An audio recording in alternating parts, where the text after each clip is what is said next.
Good afternoon. Welcome, everyone, for being here today. My name is Catherine Morris. I'm the Senior Curator of the Elizabeth A. Sackler Center for Feminist Art at the Brooklyn Museum. To begin, I'd like to offer a brief audio description for audience members who may find it helpful. I am a middle-aged white woman with short red hair, wearing tortoiseshell glasses, a bright sweater, and 2 necklaces. I'm sitting in a small office with dark beamed ceiling, a bookcase, and a framed photograph visible behind me. This program will feature ASL interpreters who will join the speakers on screen during the program. Closed captions are available. To enable captions, click the Show Captions button on the Zoom bar.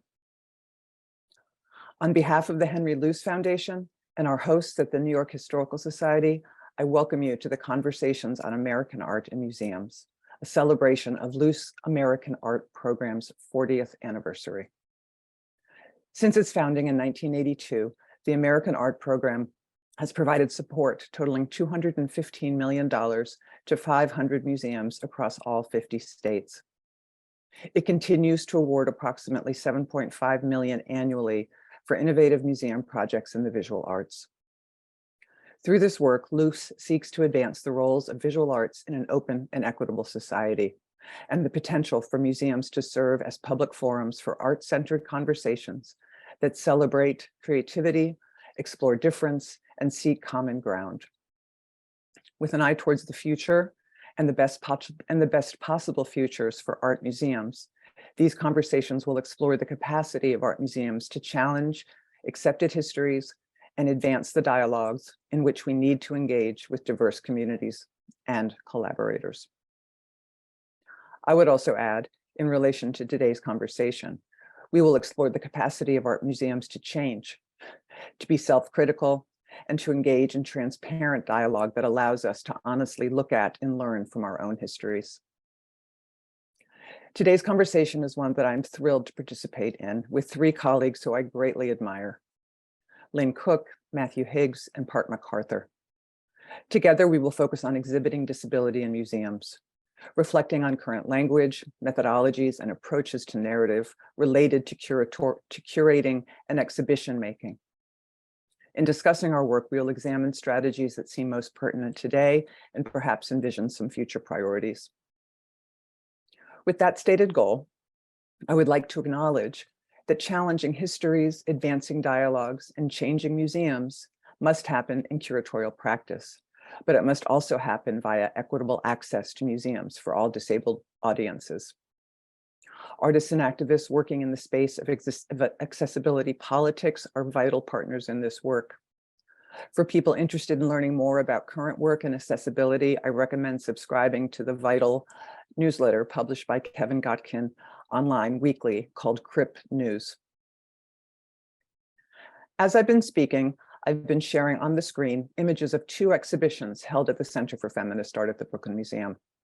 The first installation shot is of Judah Scott, Bound and Unbound, on the left, a monographic exhibition I co-curated with Matthew Higgs, which opened in Brooklyn in late 2014. Lynne Cooke contributed an important essay to that Scott catalog. The second installation shot on the right is of Beverly Buchanan, Ruins and Rituals, a monographic project curated by Jennifer Burris and McArthur in 2017. Our various collaborations on these 2 projects influenced much of my thinking about today's subject. When the 4 of us met yesterday to discuss this panel, we wanted to share these images with you before moving on to our conversation format, as we will do now as I introduce each of our guests. Lynne Cooke is a senior curator in special projects in modern art at the National Gallery of Art in Washington, D.C.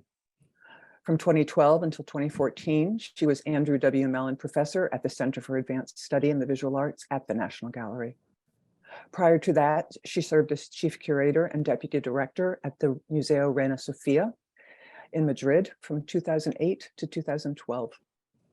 And she was curator at the Dia Art Foundation from 1991 to 2008. Lynne has helmed numerous major exhibitions, including Rosemary Trockel's Cosmos in 2012 and Outliers in American Vanguard Art at the National Gallery in 2018. Her upcoming project, Woven Histories, Textiles and Modern Abstraction, exploring intersections, alignments, and affiliations between abstract artists and textile makers and designers over the past century, will open this fall in Washington. Matthew Higgs is Director and Chief Curator of White Columns, an alternative space in New York. He has organized over 250 artist projects and exhibitions and written for more than 50 publications in art magazines. Born in the UK, Higgs trained and worked as an artist before becoming known for his independent publishing and curatorial projects. Prior to his work in New York, Higgs served as curator of the Wattis Institute for Contemporary Arts at California College of Arts. And for almost 20 years, Matthew has collaborated with a number of nonprofit organizations, with a number of nonprofit organizations, including Creative Growth primarily, which support developmentally disabled artists. His retrospective, Creative Growth, which he organized for the John Michael Kohler Art Center in Sheboygan, Wisconsin, is on view there until this May. Park McArthur is an artist and curator who experiments with personal and social meanings of debility, delay, and dependency under the guidance and instruction of disability. Recent solo exhibitions of her work were held at the Kunsthalle Bern, Switzerland, Maxwell Graham, Essex Street, New York, and the Museum of Modern Art, New York. In 2019, Park joined the Department of Arts and Design at Rutgers University, the State University of New York, as Temper Family Endowed Chair. Thank you all for joining me here today. And Park, I'd like to start with you. I think that to start our conversation, to talk a little bit about language is very important. And I think that the brief part of your biography that I just read is a very helpful way into that conversation. Could you please tell us about the very thoughtful language you use? And I'll just repeat it for the audience again. You experiment with personal and social meanings of debility, delay, and dependence under the guidance and instruction of disability. Hi, everyone. This is Park speaking. Thank you, Catherine. And I'll just also briefly visually describe myself as a white person sitting in front of a bookshelf wearing a blue and pink striped sweater. I use a mouthpiece ventilator, and I'll pause a little bit more before answering your question to just express my appreciation for being here and to be with you in the context of these panelists, Lynne and Matthew, and also with the entire series. I am having a little bit of a imposter syndrome, to be totally honest, but I'm really grateful to be here. And I'm coming as an artist and a teacher who is with and alongside artists both in the studio and in the classroom sense. Both times you're often giving a bio, not only about what you've done, but why you do the work that you do and what you care about. And so as Catherine's offering this language, I think I came to describing and listing concepts and terms such as debility, dependency, and delay inside of disability as my own relationship to disability has changed over time. And as I've also witnessed different cultural and social understandings of the term changing. So sometimes we have experienced disability culturally as something described as something to overcome. And I've also in my own life more so seen it as a kind of pedagogical force or a way in which a continual relearning and rethinking has been present on the table. And in a future sense, the way in which I see my work continuing. The word experiment is also present, and I have enjoyed thinking about experimentation and kind of flipping a term that has often been used on disabled people or to often further disabling effects as subjects of experimentation, but to use that term as a more self-determined way of thinking about artistic improvisation and experimentation. Thank you. Just to close, I might just say one more thing, because I think it is probably as a young artist where I even first thought of disability as a creative force, but the poet and playwright Neil Marcus, Marcus, has written that disability is an art form, an ingenious way to live. And I think that very much has stayed with me and sort of opened the future into thinking about the pedagogical and creative aspects of disability aesthetics. Thank you, Park. One of the other words that I feel like has entered into vocabulary in various ways in the past few years, and I'm thinking about it in relationship to curation, is the idea of care. And it's interesting to me to think about the difference in curatorial roles in the last several years. The original use of the term curator was a sort of keeper, as we know, of objects. In some sense, certainly in the 20th century, I think the curators also became often seen as gatekeepers in another sense. And now I think the way that with the discussion and opening up of terms like care and community in relationship to ability and in relationship to how we present ourselves and our work in the world, it's a very interesting shift also in thinking about what we think of ourselves as doing as curators. And Park, I'm so pleased that you're here as an artist, but I also do think of you as a curator in relationship to your work that I got to know you so well on, the Beverly Buchanan Project.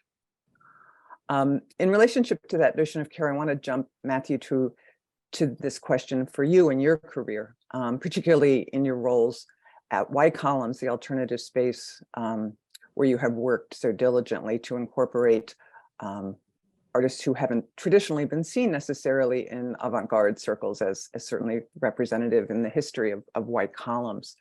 But there does seem to be a common thread in your work, and that seems to be a desire to find space for voices that weren't necessarily present or comfortable in some of these spaces. And I wonder if, in terms of your current thinking about curating, if that seems accurate. Thanks, Catherine, and obviously thanks to everyone for being here. So it's a pleasure to be involved with today's conversation. I think from my experience, certainly at White Columns over the last 17 years, and the collaborations that we've done with organizations like Creative Growth in Oakland, more recently, say, Into Art in South London, was born out of my personal initial experience with visiting Creative Growth in Oakland in 2002. And by this time, Creative Growth had already been around for almost 30 years. So I came very late to Creative Growth and its work. But I think what struck me at that time, a decade into my career as a curator, it was the kind of thinking that had led to establishing Creative Growth in the early 1970s, and the kind of sustained thought that had maintained Creative Growth over those 30 years struck me as some of the most kind of radical thinking I'd encountered around the process of art making, creativity, and everything that is involved beyond that as art makes its way to audiences and into the community. And it struck me just on a very personal and a very kind of visceral level that there was a lot for me to learn from Creative Growth's method, from Creative Growth's example. But most of all, what really struck me was the work that was being produced at Creative Growth. And so as a curator, when you encounter new work, there's always sometimes, or there's often a sense of excitement about your encountering of a new voice, a new body of work, a new way of working. And it struck me that at that time, almost 20 years ago, that this work was underseen, i.e. the work produced by the artists at Creative Growth and then at centers like Creative Growth around the country and elsewhere. And that we had an opportunity when I moved to New York in 2004 to support this work in a more sustained an ongoing manner. So when I arrived at White Columns, we started to think about our programs there. One of the things that interested me a great deal about organizations like White Columns was that in the 1970s and 1980s, these spaces were called alternative art spaces. And, I always liked the use of the term alternative. It seemed to set up a kind of very simple but an interesting kind of binary that these organizations were there to present an alternative to what?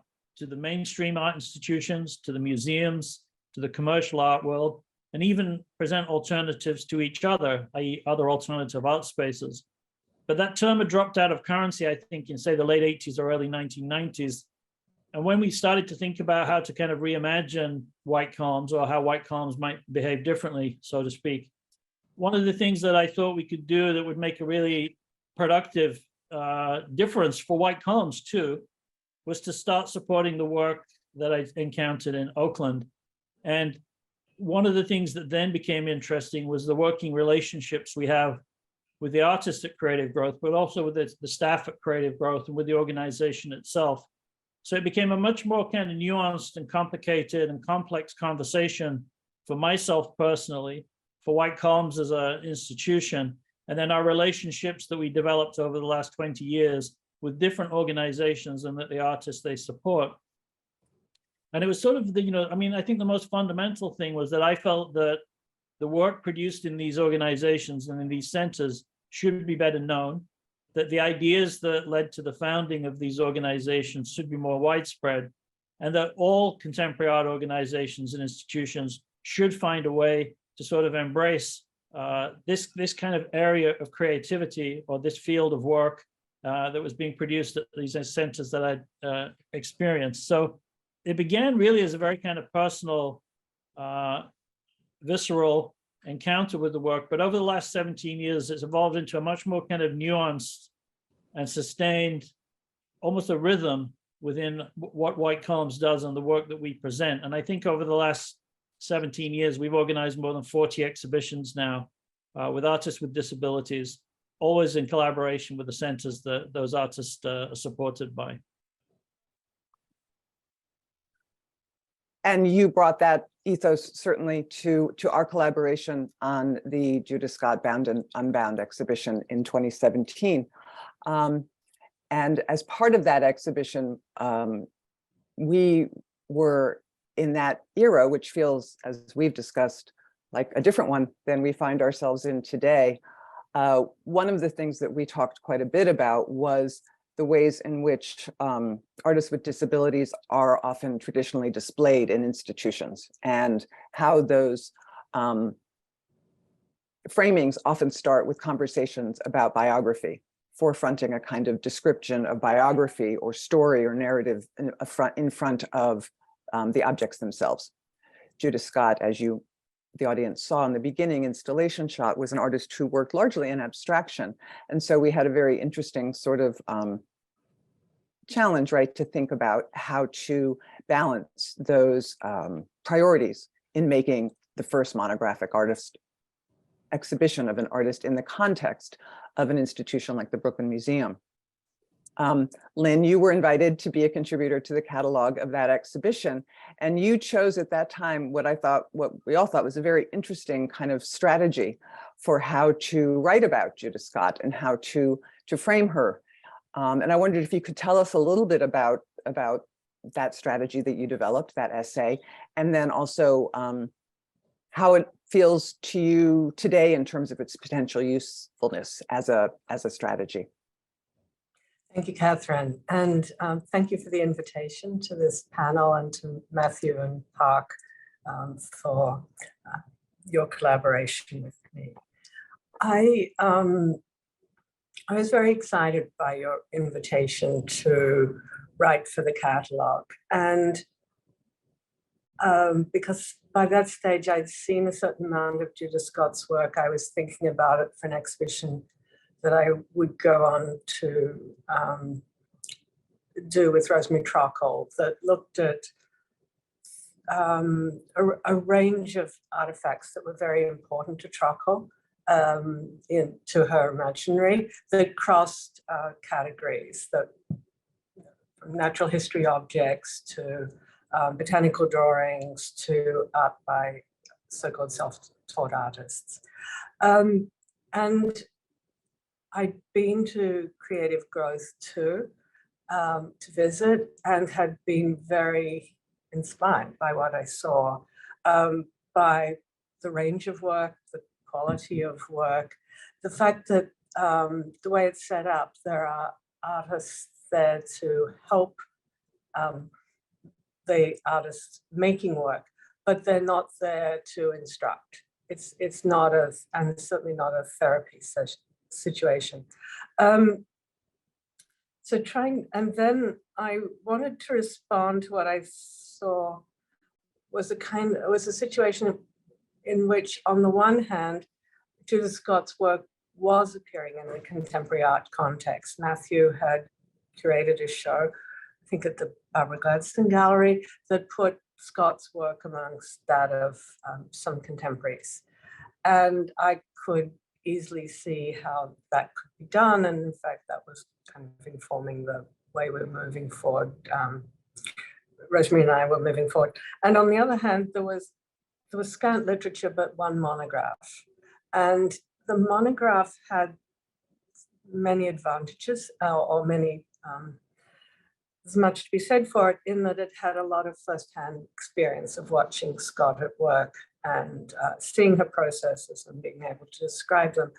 But I thought it did a poor job of situating her work in relation to contemporary art, and was rather hesitant to actually identify it as sculpture. And so I thought that if I wrote a review of the show in which her work appeared with work that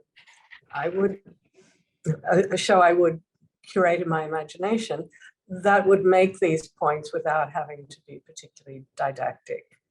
So I wrote a review of a show that actually never happened, but it included Judith Scott's work alongside that of Jessica Stockholder and Franz West and others, with whom I thought it spoke very directly in terms of an abstraction made from everyday materials that had distinctive kinds of processes involved in it, and improvisation, and a sense that one could, in looking at these objects, feel and intuit a sense of aesthetic decision-making in their realization.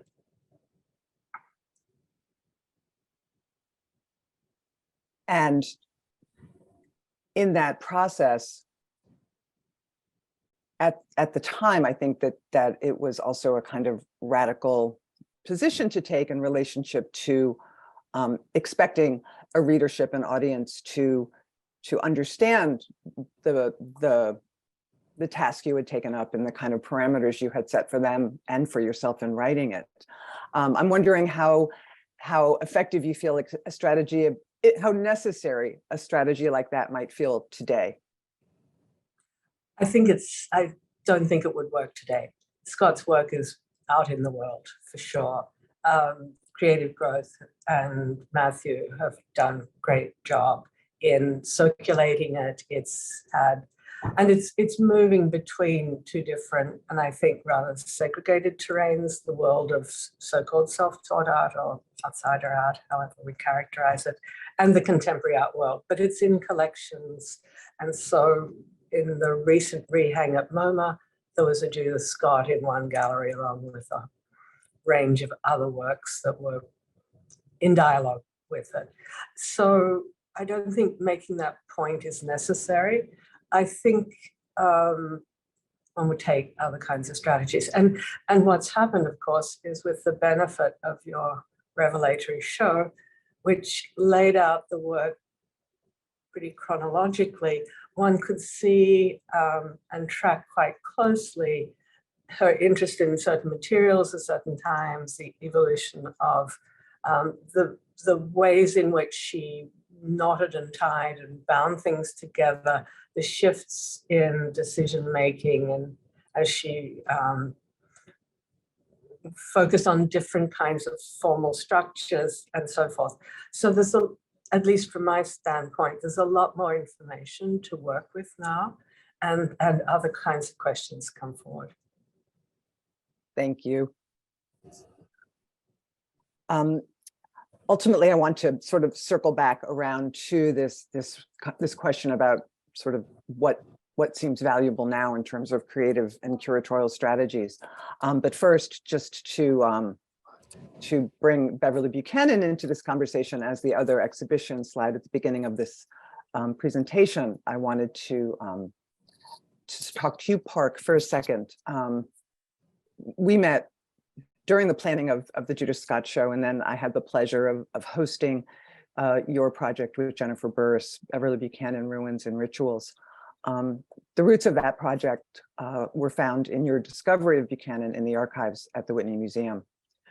And while one of the most straightforward ways that predominantly white institutions have started to acknowledge their cultural myopia is to stop forefronting narratives of discovery of artists who had in fact had vibrant careers and communities of support in their lifetimes.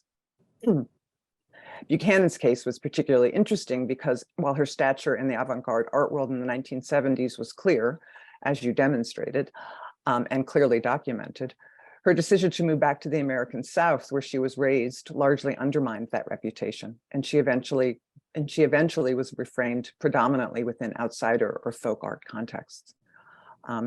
That outsider label was foisted upon her and was driven primarily by her identity as a Black woman who, in the South, who took up Black vernacular domestic space as a subject.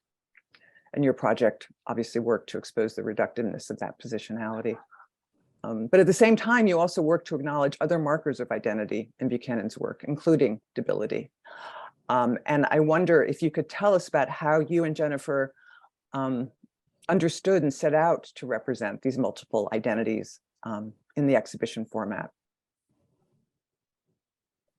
Yeah, definitely. Catherine kindly shared some of these questions before, so I apologize. I am going to read a little bit. I tried to get some notes down because it's a complex question, and it's also, again, something where I'm coming to the project as an artist, but also an organizer. And so there were desires on the table for how I might think of wanting to position or think about the self-determination of an artist's description of themselves, while also thinking about what is contextually and historically necessary to foreground for, future scholars and audiences of an artist's work to think about as capaciously as possible.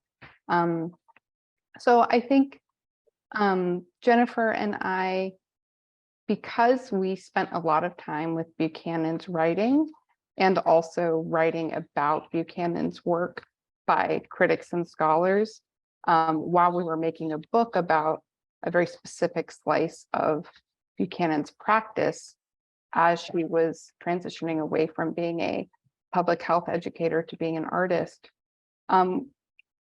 we were aware of some of the language discourses and how she talked about her work and how others did. And the task of thinking about bringing 30 years, more than 30 years of artwork together in a monographic exhibition, I think compelled us to think about how can we put as much on the table here for audiences to take with it, use it, repurpose it, and expand what the book and the exhibition might be. So in many ways, this didn't mean foregoing specific art historical context or biographical facts in the exhibition's discursive work, such as her training at the Art Students League, exhibiting in one of Black Art Movement's Paramount Gallery, Cinque Gallery, which was run by Romare Bearden, Ernest Critchlow, and her teacher and mentor Norman Lewis, or Lowry Stokes Sims and Lucy Lepard's critical scholarship on her work, or as you mentioned, Catherine, her moving back to the South in ways that transformed her artwork at the levels of form, material, and research. So we certainly wanted those contexts to be there that were so well documented. But to speak to your question about maybe identity or disability and debility, we also wanted to emphasize how her own work, both her writing and her notes, but also the artwork themselves already contextualized, elaborated, and spoke to racism, classism, and sexism's disabling effects. So those might be details, biographical details that she spoke about in an artist talk. For example, some of the lasting effects she experienced during an injury at a sit-in in Greensboro, North Carolina as a student, or the side effects she experienced taking chemotherapeutic drugs for chronic asthma and the exorbitant costs that she incurred trying to meet her own health needs, or some of the aesthetic aspects of disability in terms of her large-scale drawings that she likened the line work to both seagrasses, but also on the coastal southeastern Carolinas, but also her father's change in penmanship that was brought about by Parkinson's later in life. So aesthetic, intimate details that she was thinking through specifically formally. So all of these things were very present in how she thought about her work. And so we wanted to both give sort of anchor points within some of the discursive elements of the exhibition, but also have the artworks obviously foregrounded because she had already kind of showed us some of these things in the work itself. Art was a long time practice, but as I mentioned, a second career for Buchanan. And she trained and worked within Black and Brown communities in the Bronx and across the Eastern River of New Jersey. And as we know, these are some of the most musically and artistically important places in the US, but were also some of the most, continue to be some of the most polluted and toxic places to grow up. So we also wanted to think about, you know, her artistic practice as not separate or uninformed by her kind of longer scientific and health practices that she was doing often simultaneous to her art practices. So maybe the most succinct way would be just to think about, though we didn't, you know, identify or use chronic ill or disability as a identifier per se for the kind of individual of the artist Beverly Buchanan, we did want to think about the personal and collective aesthetic dimensions that disability could be used as maybe an analytic, or maybe a better way to say would be like a social framework for how to think about some of Buchanan's artworks. And I think this is a methodology that is one we're seeing by many scholars and curators and critics, so that we can think about debility and disability as aesthetic forces narrated within discussions of artistic and social movements, aims and means, even when they're not maybe historically explicitly named as such inside of the mission and purposes of either the artist practice or the social movement's kind of tenets. And I guess to close, I'll just offer, there was a recent special issue put out by Art in America last fall around disability, and they're perfect, beautiful on screen. Catherine just held it up. The cover nearly cited by Kayla Hamilton on the cover. But inside of that issue that Catherine just held up is a piece by scholar Elizabeth Guffey titled "The quote malady of Impressionism: How Claims of Disability Haunted the Modernist Movement." And one of the many things that Guffey does in the essay is, tries to open up like this medical definition of blindness, cataracts that we might biographically know about Monet, or arthritis that we might know about Renoir, which is like in a kind of disability social way, like exciting to witness as biographical facts, but also pull that into how we think about blurriness or blur or the technique of impressionism within as a force itself within modernism and artistic traditions. So I think I just end on that to say, I think there's like really a lot of exciting thinking and rethinking going on. Thank you for that. I think that the idea of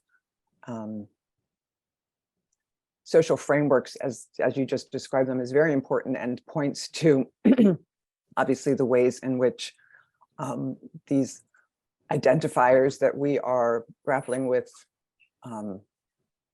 how to best incorporate into curatorial conversations, how they intersect with multiple different identifiers and markers that are equally important to include in any discussion, and not in any discussion, but in discussions. And I want to bring one more exhibition into our conversation, so I'm going to do another visual aid. Here we have Lynne's great catalog, Outliers and American Vanguard Art. I think that your words, Park, are a great entree in a way into my next question for Lynne, which then I hope we'll have a few more minutes to really get into more contemporary conversation. But so 2018, right, Lynne, Outliers and American Vanguard Art opened in Washington and then traveled to several subsequent locations. And in that exhibition, you developed a compellingly expanded narrative of American modernism, one that resurfaced significant historical moments of meaningful interchange between artists and thinkers of the avant-garde and self-taught outlier or marginalized peers, so-called. Each of these moments aligns with other political and social reckonings. The moment in the 1970s that you point to, for example, with civil rights, feminism, gay liberation, and disability rights are one example where you saw an uptick in this creative interchange.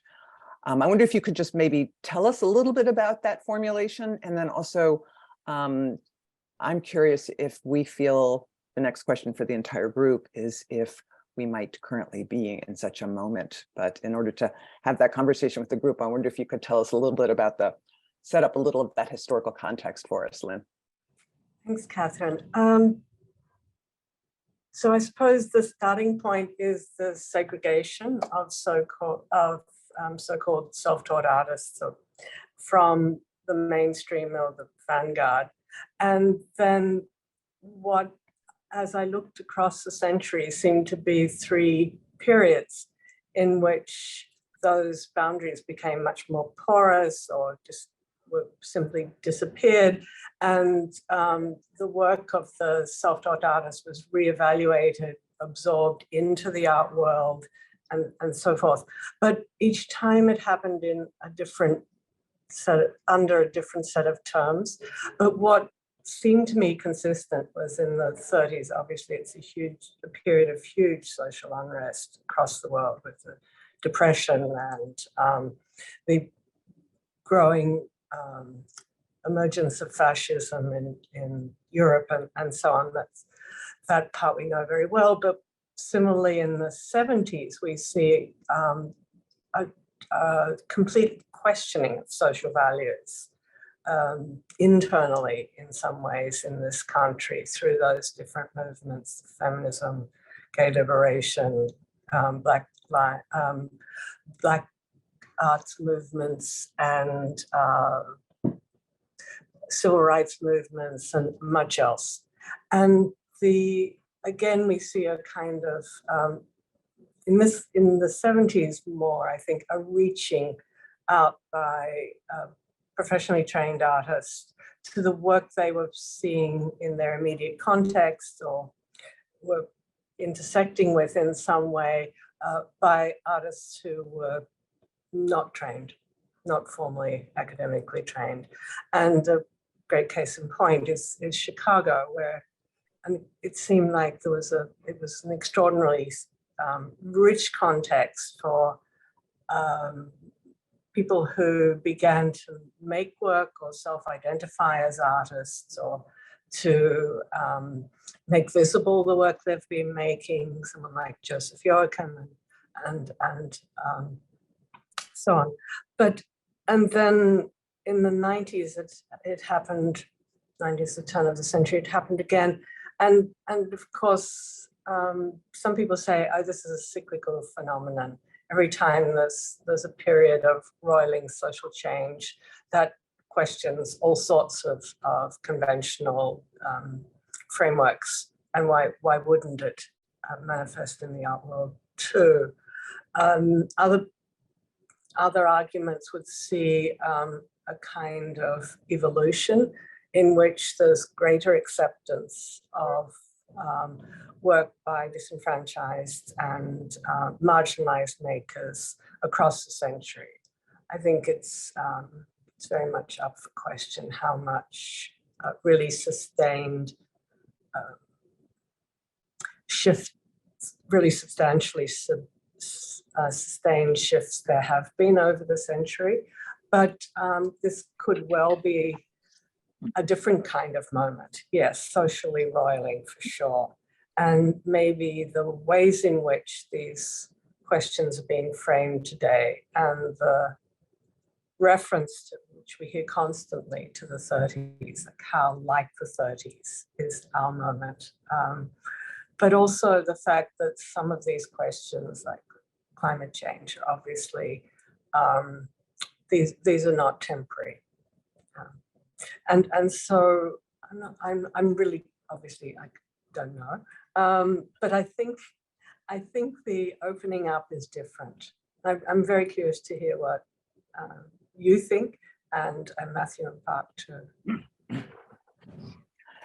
Matthew, I'm going to jump to you, particularly because when I was looking at the website for your exhibition at the Kohler, it says specifically that your exhibition there now, Creative Growth, considers the organization's history and legacy through the lens of the present. So I'm wondering if you could maybe fold these things together and tell us about that. Sure. For viewers who aren't familiar with the Creative Growth Arts Center in Oakland, it was founded in 1974, so it'll soon celebrate its 50th anniversary. And, I think it's both Catherine and Lynn alluded to, the Creative Growth emerged out of a set of political, social, and economic circumstances of the late 60s and early 1970s that were especially prevalent, I think, in the Bay Area at that time. And there was probably more receptive conditions for those issues at that time, also in the Bay Area. But one of the things that I always found, I think is really extraordinary about Creative Growth is that its founders, who were Elias Katz and Florence Ludin's Katz, a psychoanalyst and an artist, was ahead of opening Creative Growth. They really established this extraordinary rigorous thinking around why there was a necessity for an organization like Creative Growth and how the organization might function. And all of the kind of issues, I think, that surround the marginalization, or as you described it, Catherine, as a kind of institutional myopia around certain kinds of art forms, or certain kind of art practices, or certain kinds of marginalized makers. The founders of Creative Growth had actually thought this all through before they even began. So when they started Creative Growth, it was a studio where individuals with disabilities could come and explore their creativity at their own pace. But almost from day one, there was a parallel public gallery where the work produced at Creative Growth was shown. But the founders were very insistent that the gallery didn't only show the work produced at the center, that the work produced at the center will be shown alongside the work by artists more conventionally trained, artists with established histories. And I think from the beginning, the founders of Creative Growth wanted to kind of dissolve some of these kind of hierarchical distinctions that, the term outsider art wasn't used until 1977, I think. So Creative Growth predates that terminology. But the way that the work subsequently produced in centers like Creative Growth continued to be marginalized as outsider, or the kind of baggage that surrounds the terminology self-taught and so forth, was very much something the founders of Creative Growth were thinking about from the beginning. So this idea that they wanted the work produced there by the artists of Creative Growth and centers like it, they wanted it to be very much part of the larger narratives at play in the contemporary art world. And I think, one of the things that surprised me when I first went to Creative Growth in 2002 was the extraordinary degree of institutional resistance there is from the contemporary art world at every level to the work produced in these centers, because it seems to me that the history of these centers is as radical, as important, and perhaps more radical and more important than any of the kind of sort of avant-garde groupings in the 20th century that institutions gravitate towards. And it seemed to me there's an amazing opportunity for institutions, small, medium, and large, to learn from creative growth's example, from its methodology, from its thinking, from its kind of origins, and start to think about how we might introduce some of this thinking and work into the kind of structures of other organizations, which is, I guess, what we tried to do at White Comms. And, you know, as Lynne suggested, in the last 2 or 3, 5 years, there's been, you know, more interest, I think, in this field, but it still, I think, remains nascent. And certainly at an institutional level, I think there's still an extraordinary degree of resistance. And I spoke recently at another panel at the Smithsonian, and was very surprised to discover that only, I think, 2 American institutions have a dedicated curatorial staff member whose remit is to look at the larger realm of self-taught art. I think one's at the High Museum in Atlanta, and the other is at the Smithsonian itself. And it seemed to me that every American museum, contemporary and modern art, should have a dedicated staff member who's actively researching this field in all of its complexity, so that this work can be better represented within those institutions. And I think perhaps the most frustrating part is that there's an incredibly large and receptive audience for this work when they have the opportunity to encounter it. And I think it allows the institution to have conversations with its audience that it might otherwise not be able to.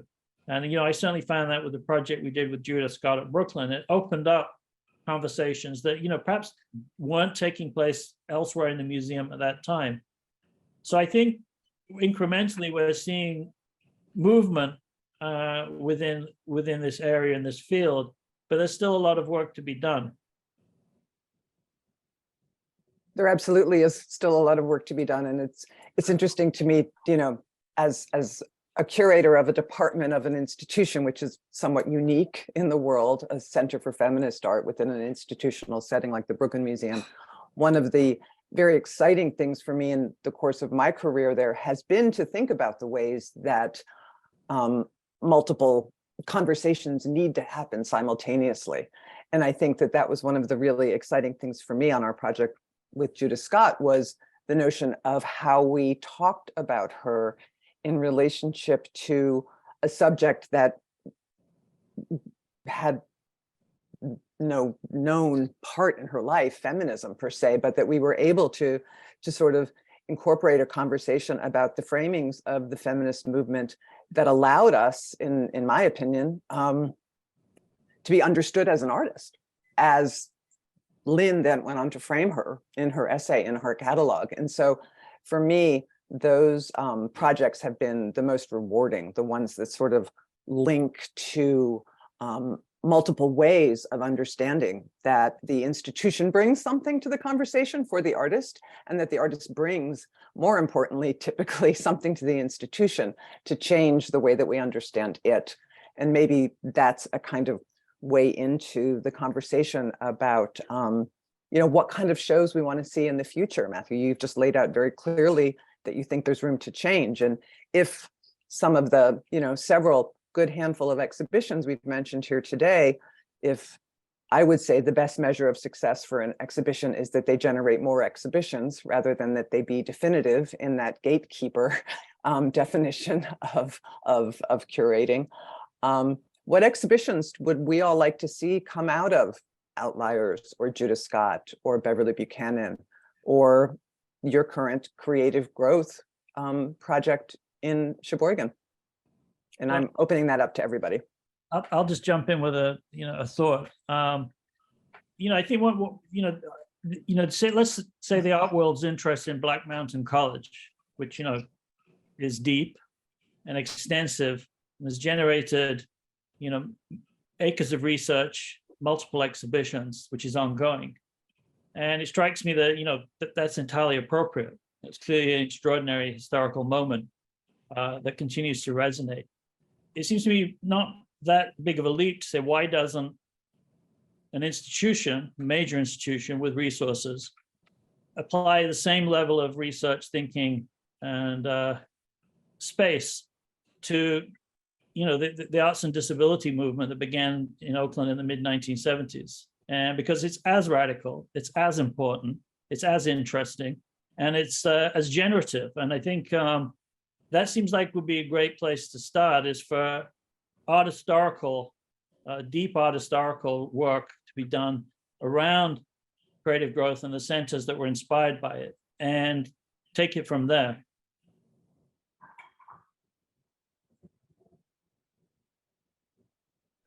Lynn, do you have thoughts?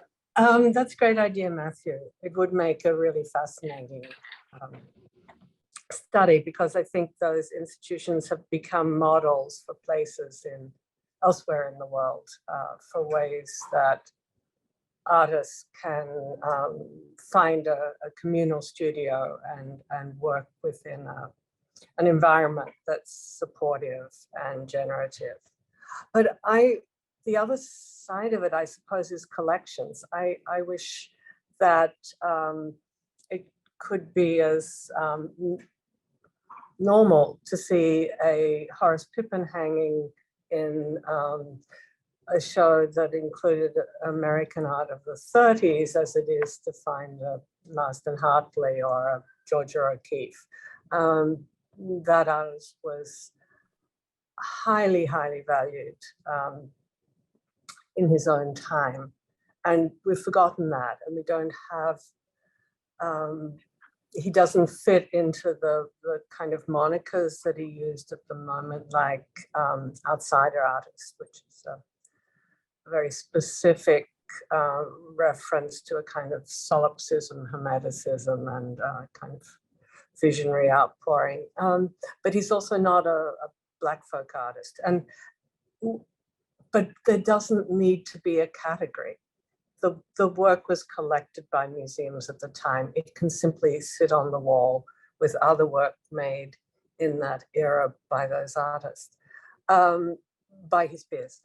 And I think there's a way in which things can be work that's being made by artists with disabilities or creators who are marginalized for other reasons, can thoughtfully be inserted into collection hangs in ways that neither call them out as exceptional, but nor gloss over some biographical information.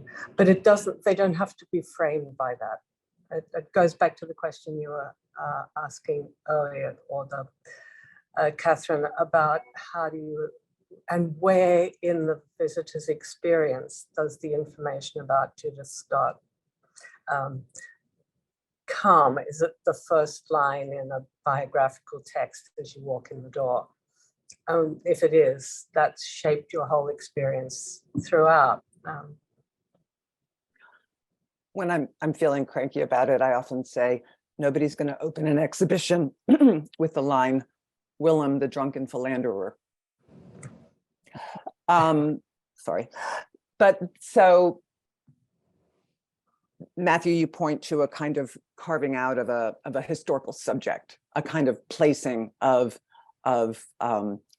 centers like Creative Growth that have supported historical movements, and how to frame that in the context of other historical movements. I think that's enormously important. And Lynn, you bring up the always important, and I think often overlooked in institutions these days, value and importance of collections and living with collections and being able to rehang and reinstall and continually rethink collections. There is an activity there that is obviously not only important for curators and their own thinking about developing ideas, but also that is a vitally important place for artists to live in conversation, not only with the curators who are doing that, but with the artists that they cohabitate with.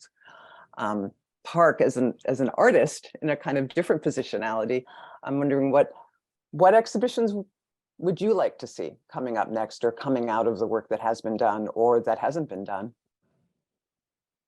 It's a great question, and it's very hard. This is Park speaking again, and I was mulling the rich answers that you both were providing, and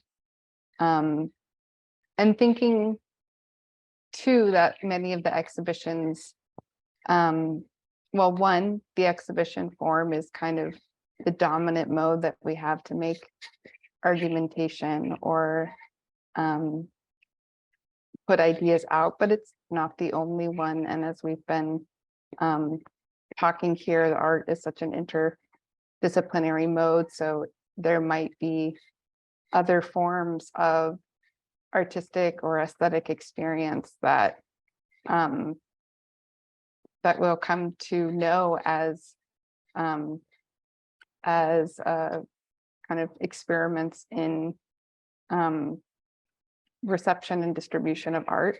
I'm being a little bit vague here, but I guess I just mean sometimes when I think about the exhibition form, I think it's the thing that we have, and it's not the only one, and it might not be the thing that we have in the future. And you know, the same for museums. I guess, you know, the Mellon demographic museum study came out last year, and you know, it's looking at who is working in museums, has that changed? So when I think about that question, I think about friends and colleagues who work in museums, and are they you know, able to do the work that they want to do? Are they able to relate to the work and the audiences that they want to? And so in some of the kind of structural questions, I also very much just have a concern and care for how do we make our lives inside of this art field. And when we think about one of the kind of structural ways that museums have thought about making exhibition and who makes them, it's to broaden who's also curating and collecting and writing about the exhibitions. And so the you know, some of the requirements to move to the cultural centers or to have multiple degrees in order to be hired by a museum, or to find your work is actually contractually related to the museum and not a full-time one. All kind of life ongoing questions that we're seeing brought about by, you know, calls to unionize or to change some of the visitor and working experience of museums. I think these two will have vast I don't know that I look to museums for change, but I do think there are ways in which we might be having institutions be unrecognizable as they are now, when the kind of life needs are met by the people who are both working for and reproducing and also exhibiting in museums. So I don't mean to dodge that question per se, but I guess it's more to affirm that there are people who will make amazing exhibitions far beyond what I could offer or prescribe here. And there are historical models for ways in which these have always been a kind of ongoing part inside of what looks like a fairly kind of homogenous, dominant, you know, quote unquote, institution. So I'm excited about how we find things that kind of look unknowable or unrecognizable to ourselves at this moment in time. Thank you, Park. Matthew or Lynn, any last thoughts? Mine would only really be that, you know, I'm optimistic, and you know, I'm an optimist, and I feel like the field is becoming more interesting, and or the larger field of contemporary art is becoming more engaged with work produced beyond its current borders. And you know, I think what Park just suggested too is also equally true, that you know, I also perhaps don't look to museums in that way either, but it's there's so much interesting work could be done and should be done and might be done And it seems to me that if one was working inside a larger institution, it seems to me that there's just so much potential for, completely brilliant original research that I think would find an extraordinarily wide and receptive audience. Well, thank you, Matthew. We have reached the 2 o'clock hour. I just want to throw in a pitch for to build on or to add to what Park said, and to acknowledge that one of the things that has come out of the pandemic that I think is very useful and ongoing is the ways in which we are learning to collaborate and communicate and come together in virtual spaces such as this one. So I'm very grateful that these spaces continue, even as we go back to real life in many ways, that the value of meeting this way continues to be important. And I'm very pleased and honored that the Luce Foundation and the New York Historical Society has made this space available to us. I'd especially like to thank Mariko Silver and Terry Carbone for inviting me to participate today. And I'd also very much like to thank Kat Schwartz and the team at the New York Historical Society who made today seamless and easy for all of us. Thank you all for being here.